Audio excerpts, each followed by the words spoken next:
When Sarah adopted Max, a spirited golden retriever with boundless energy and a heart as big as his floppy ears, she expected the usual chaos: chewed shoes, nose prints on windows, and endless games of fetch.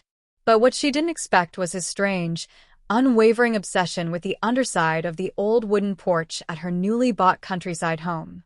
From the very first day, Max seemed drawn to that one spot as if it held some secret only he could sense. Morning or evening, rain or shine, she would find him there, front paws caked with mud, tail wagging in steady rhythm, nose buried deep in the damp earth. At first, Sarah thought it was nothing more than a buried bone from a previous owner's dog or maybe a rabbit hole. She even tried distracting him with treats and toys, but Max would always return, determined, scratching away as though the ground itself was whispering to him. It wasn't just digging, it was purposeful, almost urgent. And then, one evening as the sun dipped behind the trees, she caught his gaze, those deep, intent brown eyes locked on the dark space beneath the porch. It was in that moment Sarah realized this wasn't ordinary curiosity. Max didn't just want to find something. He seemed to know something was there, waiting to be uncovered. One cool autumn evening, as the golden light faded and the crickets began their nightly chorus, Sarah noticed her elderly neighbor, Mr. Harris, leaning casually on the weathered fence that separated their properties. His weathered face, framed by a flat cap and years of sun, held a knowing expression as he watched Max's relentless digging. "That porch," he began, his voice low and deliberate. "It's been here longer than you think." Sarah straightened, curious but cautious. Mr. Harris went on, "Back in the early 90s, before you were around, there were whispers. Folks said something got buried under there, something important. But no one ever proved it. No one ever found a thing." His eyes lingered on the dark space beneath the porch, as though he too felt its weight. Sarah laughed softly, trying to brush it off. "Probably just small-town gossip," she said, though her voice lacked conviction. She told herself it was nothing, a silly old story passed around to add drama to an otherwise quiet street. But later that night, as she sipped tea and looked out the window, she saw Max again at the same spot, paws moving with stubborn determination. His tail wagged, but there was urgency in every scratch of his claws. For the first time, Sarah felt a ripple of unease. Perhaps it wasn't gossip. Perhaps Max really was trying to tell her something. And this time she decided she would let him. After nearly a week of determined digging, Max's persistence finally paid off. The soil beneath the porch had turned into a wide, uneven pit, and Sarah had resigned herself to cleaning muddy paw prints off her floors daily. But on that crisp morning, as the sun's rays cut through the gaps in the porch boards, she noticed Max's paws strike something solid with a dull clink. His ears perked, and he began scraping faster, sending clumps of damp earth flying behind him. Sarah knelt beside him, brushing away the last layer of soil until the object's shape became clear, the corner of an old, rusted metal box, its surface mottled with orange corrosion and damp streaks. Her heart began to race. She tugged gently, feeling the weight of decades pulling back against her grip, until at last it broke free from the earth with a gritty snap of roots and packed mud. It was heavier than she expected, sealed tight, its hinges stiff with age, the lock mechanism fused into an unyielding lump of rust. The air seemed colder now, as if the box carried with it the chill of the years it had slept underground. For a moment, Sarah hesitated. She thought about leaving it on the porch and opening it another day, maybe in better light, maybe with company. But as she turned it over in her hands, the possibilities flooded her mind. Whatever was inside had been hidden for a reason, and the fire of curiosity burned brighter than any flicker of caution. With a firm twist and the help of a screwdriver from the kitchen, Sarah pried the rusted lid open. The hinges groaned like a reluctant door, and a faint, musty odor drifted out, the scent of damp paper, aged metal, and time itself. Inside, the contents were neatly arranged despite the years, as though someone had placed them with care before sealing the box forever. The first thing she noticed were the photographs, their edges curled and yellowed with age. They depicted a young woman with soft eyes and a hesitant smile, posing in places Sarah didn't recognize: a train platform, a small cafe, a dusty road lined with telephone poles. Beneath them lay a small ring of tarnished keys, their brass dulled to a deep brown, each one unique in shape and size. At the bottom rested a brittle envelope, its paper so fragile she feared it might crumble in her hands.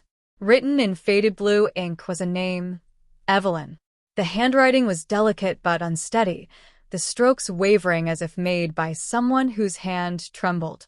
Sarah carefully unfolded the letter inside.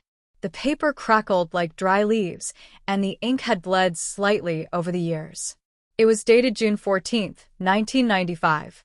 The words spoke of a truth too dangerous to reveal, and a warning that it must remain hidden until the right hands find it. As her eyes moved over the final line, a strange stillness filled the air around her. The world seemed quieter, heavier, as if the porch itself was holding its breath. The next morning, Sarah carried the box across the yard to where Mr. Harris was trimming his hedges. She laid the photographs, the letter, and the keys on the top of the fence post, watching his expression closely. The moment his eyes fell on the name Evelyn, his hands stilled. A shadow passed over his weathered face. "Evelyn," he murmured, almost to himself. She was just a girl back then. Disappeared in the summer of '95. One day she was walking home from the post office, the next she was gone. Sarah felt a cold shiver run down her spine. What happened to her? "No one ever knew," he said, voice low. The whole town searched. There were rumors. Some thought she ran away, others worse. But nothing was ever found. Just silence. He picked up the keys, turning them over in his rough hands. These look like they belong to the lockers at the old train station. Haven't been used in decades. Station's boarded up now. People stopped going there after the last freight route shut down. His gaze lifted to Sarah's. "If these were hers and they've been hidden all this time, you might have stumbled onto the one thing that could finally explain why she vanished." Sarah stood frozen, the weight of the discovery pressing down on her. For the first time, Max's digging felt less like curiosity and more like destiny. The next morning, Sarah couldn't shake the thought of the old train station. The keys felt heavy in her pocket, as though they were pulling her toward the truth. Max trotted beside her as she drove into town, his head out the window, blissfully unaware of the storm swirling in her mind. The station stood at the edge of the railway tracks, abandoned and silent, its windows clouded with dust. The wooden sign above the entrance was faded, letters barely legible. Inside, the air smelled of rust and old paper. Rows of lockers lined one wall, each marked with peeling numbers.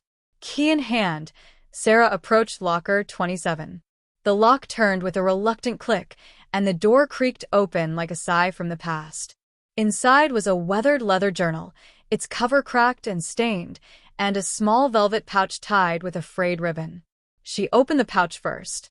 Nestled inside was a delicate gold locket, its surface warm against her palm, engraved with the initials EW. She felt her breath catch. Evelyn's name wasn't just on paper anymore. Flipping open the journal, Sarah found neat handwriting filling the pages. The entries told of Evelyn's discovery of corruption involving a powerful local official, threats that followed, and her decision to vanish to protect herself. The last entry revealed more: a place, far from town, where she had gone to start over, waiting for the day her truth could be safely told. For a full day, Sarah wrestled with what to do. The journal felt like both a key and a burden, holding the weight of a life lived in hiding. In the end, she drove to the local sheriff's office, placing the weathered book, the photographs, and the locket gently on the desk. The deputies listened as she explained everything, their expressions shifting from skepticism to quiet awe. The investigation moved quickly. Handwriting analysis confirmed the journal belonged to Evelyn Waters, the missing young woman whose face had once been stapled to every telephone pole in town. Using the final entry's details, authorities began searching records and reaching out to small towns in the state Evelyn had named. 3 weeks later, the call came. Evelyn was alive, living quietly under a new identity, her hair now streaked with silver.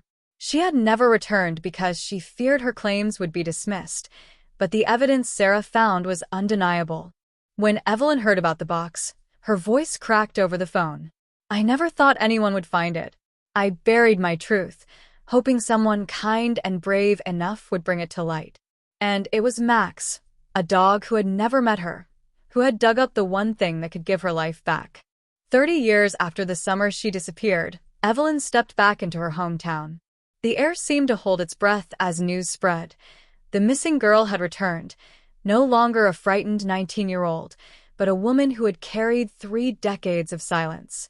The truth in her journal cleared her name, exposed the corruption she had once fled from, and allowed her to embrace the family members who had never stopped wondering.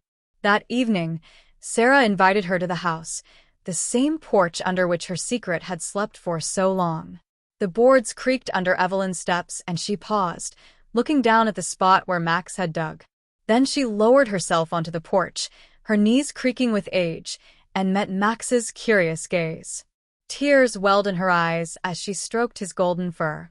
"Thank you for finding me," she whispered, her voice trembling with gratitude and disbelief. Max tilted his head, tail swishing, as if he understood every word. Sarah stood in the doorway, watching the quiet exchange. In that moment, she realized her dog hadn't just unearthed an old box or a forgotten story. He had given a lost woman her life back. Max had dug through more than dirt. He had dug through time, through fear, through secrets, and brought the truth into the light.